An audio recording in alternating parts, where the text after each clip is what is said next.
તો વિદ્યાર્થી મિત્રો એસએસસી જીડીમાં તમારે જે ફોર્મ ભરવા જાઓ તમે ત્યારે તમારું જે એજ હોય છે તે કઈ રીતે કાઉન્ટ થતું હોય છે અને ફોર્મ ભરવાની લાસ્ટ ડેટ કઈ છે અને તમારે જે કેટલી પોસ્ટ ઉપર કયું ક્વોલિફાઈડ છે તે પણ છે તે બધી માહિતી આ વિડીયોમાં મળી છે। સૌપ્રથમ વાત કરવામાં આવે તમારે તો નોટિફિકેશન આવી હતી તમારે 5/9/2024 તમારે 14/10/2024ના દિવસે તમારી લાસ્ટ ડેટ છે એપ્લાય કરવાની, તેની પહેલાં તો વહેલી તકે કરી દેવી।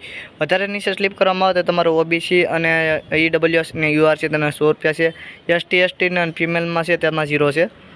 પેમેન્ટ મોડ છે તે ઓનલાઈન છે, નીચે સ્લીપ કરશો આપણે એટલે અહીંયા તમારે વધારે જોઈ રહ્યા છો ક્વોલિફિકેશન, જેમાં તમારે પોસ્ટ નેમ છે એસએસસી જનરલ ડ્યુટી ઓફ તમારે છે, જેમાં ક્વોલિફિકેશન છે તે તમારે 10 પાસ છે અને ટોટલ પોસ્ટ છે તે 39,481 પોસ્ટ છે।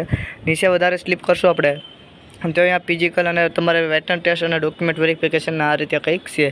તો અહીંયા તમે જે બધું છે તે સબ્જેક્ટ છે અને નીચે ઉપર સિલેક્ટ કરશો આપણે તો આપણે જે એજ કાઉન્ટ છે તે કઈ રીતે છે તો અહીંયા તમે જોઈ રહ્યા છો એજ લિમિટ તમારી એસએસસી જીડી છે 2025, જેમાં 18થી લઈને 2 પછી તમારે છે તે વર્ષ હોવા જોઈએ અને તમારે કાઉન્ટ થાય છે તે અહીંયા જોઈ રહ્યા છો સાફ તમે છે, જેમાં 1 જાન્યુઆરી 2025થી લઈને તમારે જે છે એ તમારે કાઉન્ટ થતી હોય છે। ડેટ તમારે 1 જાન્યુઆરીથી લઈને 2025થી તમારે કાઉન્ટ થતું હોય છે।